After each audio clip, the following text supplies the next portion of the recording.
I'm Aaron from PhoneDog.com, and I'm packing two of the hottest devices on the market right now. Now, both of these phones have in some way revolutionized the wireless industry as we know it. On one hand, you have the Samsung Galaxy Note. This phone's been out for a couple of weeks, but it's packing a huge 5.3-inch display, and the AT&T version has a dual-core 1.5 gigahertz Snapdragon processor, an 8-megapixel camera, a front-facing camera, Android 2.3, and more. Then you have the iconic Apple iPhone 4S. Typical stuff here, Apple A5 dual-core processor, 8-megapixel camera on the back, and it's got a 3.5-inch Retina display on this sucker. So as you can see, very different designs that are going to appeal to very different people, but it's dogfight time. You know what we do in dogfight land? We take a look at both of these and see which one's the best all-around device. Let's take a look, but first, some love to Best Buy Mobile for hooking us up with a bunch of phones like this for use in our One Paw Bandit game. When you go into Best Buy Mobile, you're going to walk out working. They'll help you set up your email, your web, your contacts, and more. So be it the iPhone 4S or the Samsung Galaxy Note,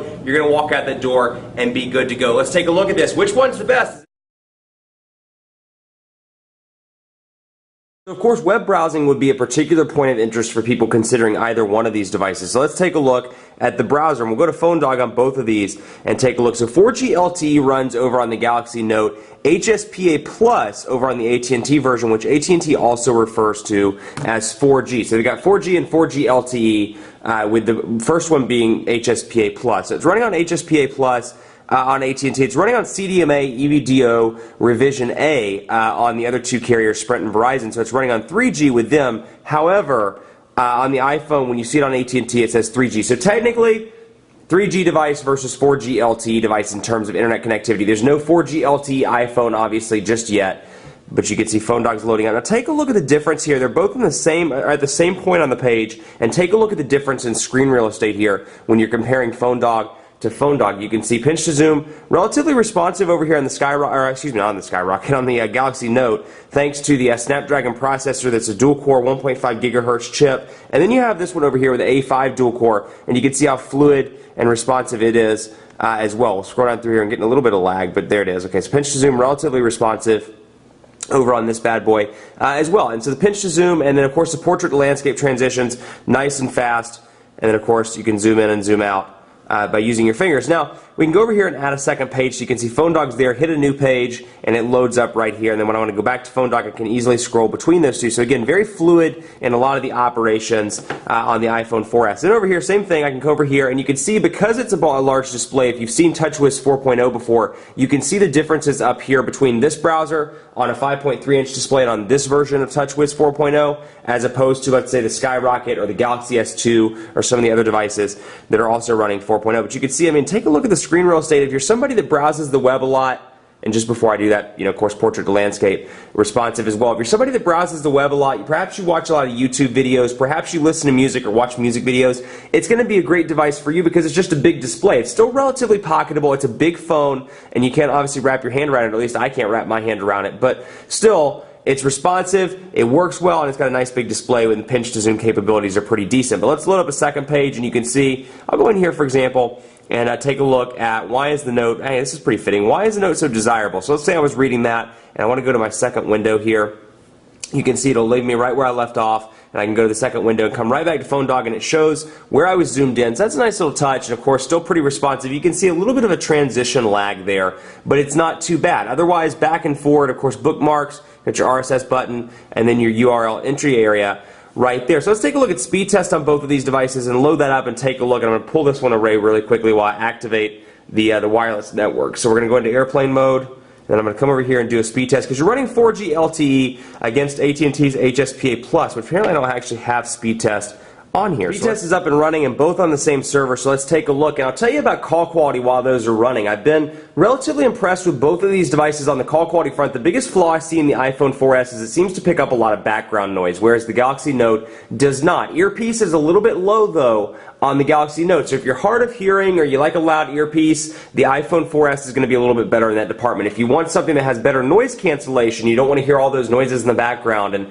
all the wind coming from when you're driving down the road, it's going to be the Galaxy Note. That's going to be the better device for you. The noise cancellation is a little bit better. I do get that all the time in the iPhone. People are like, where are you? Why is it so loud? And that's something I hope Apple works on in future versions of the iPhone, be it the 5 or the 6. And you can see speeds just aren't great across the board here for whatever reason. This is obviously in a not so great AT&T area. I'm actually shooting this part of the video in my home office, and I'm out of the office today. Long story, too much traffic because of CIAA, but oh well. You can see 4.43 megabits per second over here on 4G LTE, 0.81 megabits per second over here on HSPA+, and the upload 0.57 megabits per second, 7.26 megabits per second.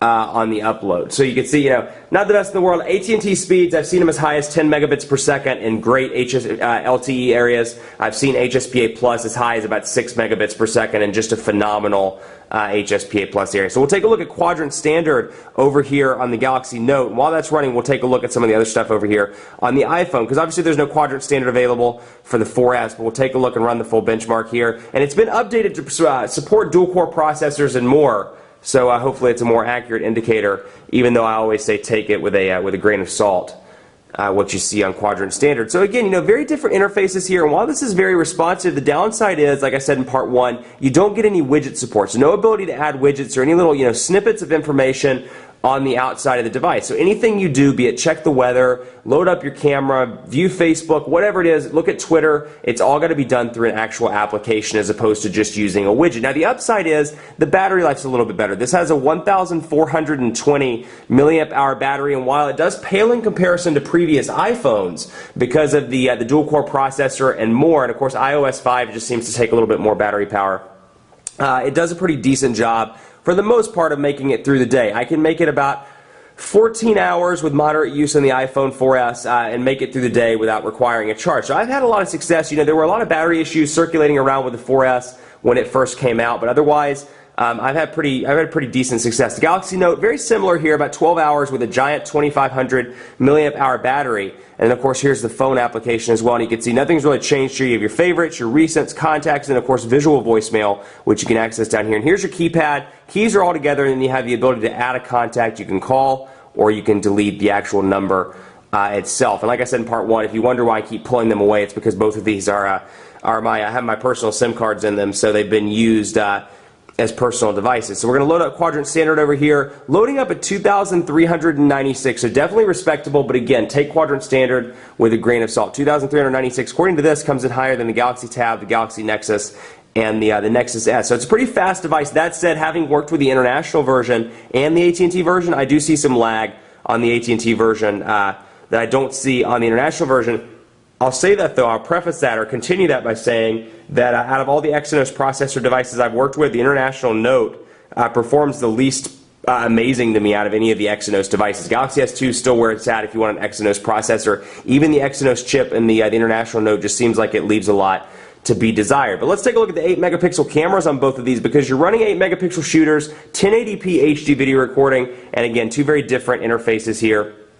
And before we close, we've got to talk about the media ecosystem, because that's really a pretty defining difference between these two devices. I don't want to spend too much time on this. We'll bring in the Galaxy Nexus here. We've got a smattering of phones over here. So Galaxy Nexus loaded up, picture taken. You can see that right there. You don't get a whole lot of editing options on the iPhone camera. They do get the shortcut here in iOS 5 to go back to the camera. You get the option to choose between camera, video camera, and then you have some minor options here, HDR on or off and grid on or off, along with flash. And of course you can easily see your gallery. So over here, we're going to load this up, and of course giant display, picture taken, shutter speed's a little bit laggy, but you do have the settings all on the camera settings itself, so you can see single shots, your ISO, your white balance, and more over there. So before the video runs out, I want to show you the market differences as well, because you got Android's market versus the App Store, and there are some differences in terms of looks. So let's go in here and let's load up. Let's go back to the beginning, and you can see here, just trying to use this one-handed while I have the iPhone in the other hand is not the easiest thing to do, to say the least. So we're going to load up top 25 categories. So the iPhone's App Store, and then of course you have Android Market. Android Market, you can access apps, music, books, and movies. Over here you've got your applications, and then if you want to download music, you go to the iTunes area, which is a separate application. So you've got featured, I have categories, search, then of course updates as well, and I can see top paid, top free applications. So just using a comparison here, we'll load up yeah, whatever, Pinterest versus, let's see, an AT&T featured application. Go to drive mode. Just using this as an example because I want to show you the difference. And take a look at the screen size difference between these two devices. It's pretty huge, but you can see download links are right there in the top right-hand corner on both. You've got some screenshot samples, your descriptions on both, and of course screenshots over here. And just holding these side by side so you can see, of course, down here you've got your star ratings, and then on the iOS platform you've got your star ratings down at the bottom as well. And then along with what users also viewed, what they installed, and then more developer information. And then it's down here as well. So I won't deny, and Apple's actually admitted this as well, you know, or they kind of admitted it, sort of. It's, you know, the App Store needs to be overhauled. It's been like this for a long time. It's a little bit long in the tooth. They've updated the Android market quite a bit, and it's definitely doing a great job. That said, the ecosystem still wins hands down in the iPhone. Out of the box, the iTunes, iOS, iPod media ecosystem. I can come into iTunes within 5 minutes of buying this device, download a song, have it on my iPod, on my phone, the iPod part of the phone, and then I can actually access it on my computer as well, thanks to iTunes 10.5. So the options are huge here. I can download Adele's latest song on my iPhone while I'm traveling. I can have it show up on my computer. Vice versa, I can download a song on my computer, and with that automatic sync turned on, which is a feature of iOS 5 and iTunes 10.5, I can easily access my music. So it's really nice, and that type of stuff along with iCloud, which is a new feature on iOS 5. Those are nice benefits to the platform. I love that ability. The music thing is huge to me. This is something I can see my mother, and actually my dad does have an iPhone, I can see them using where, you know, a quick song, 5 minutes out of the box. They're not necessarily the most savvy people in the world when it comes to technology, but they can download a song and within 5 minutes have it ready to play. Over here, there are plenty of options, you know, and of course if you're coming from iTunes or coming from something else, you can use Double Twist, you can use AirSync, a lot of different applications, Google Music, they give you plenty of choice over here, but it's still very hard to get music set up and configured properly, to go through all the different steps. You know, it's still an intermediate task to say the least. So I think, you know, in terms of ecosystem, iOS is still where the party's at over there. But in terms of the application store, Android market, in terms of the overall look of it, Android market takes the lead there. So it's a tough dogfight, and it's really going to depend on the form factor that you want. And I wish there's so much more I wish we could cover in these dogfights, but of course it's only 2 parts of video, you know, and they go by so quickly.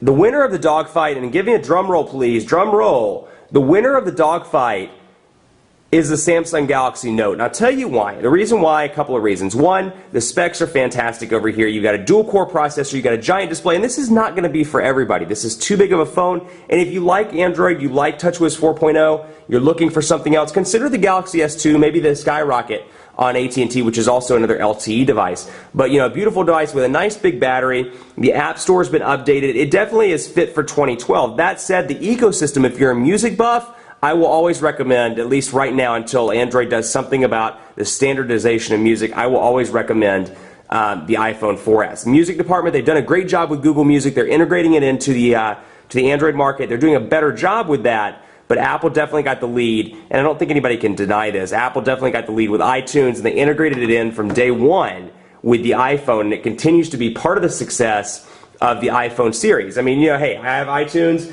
I want it to work well with my phone. I want my iPod music, and this is stuff I hear from consumers on a regular basis. I want the iPod music on my phone. It's easy to access over here on the iPhone 4S, and within 5 minutes I can get it over here easily, quickly, no steps, no additional stuff required, no additional applications, no supporting plugins, etc., etc. So from the ecosystem, in terms of music, iPhone 4S continues to win that. But in terms of all-around best device and device that wins the dogfight, it's the Galaxy Note. Much more coverage to come on PhoneDog.com with both of these devices, so keep it locked on the site. Be sure to like us on Facebook, Facebook.com/PhoneDog. Let me know what you think. You think the Galaxy Note's the winner? You think the 4S is the winner? You think there's a feature you love or hate about either of these devices? Let me know, PhoneDog_Aaron. But what I will tell you is, regardless if you get either of these devices, I think you're going to be pretty happy because they're both killer smartphones. They're both high-end smartphones. And you should just be happy they have an awesome high-end smartphone, right? So that's something to keep in mind. Thanks so much for watching. Have a great weekend, and as always, we'll see you next time.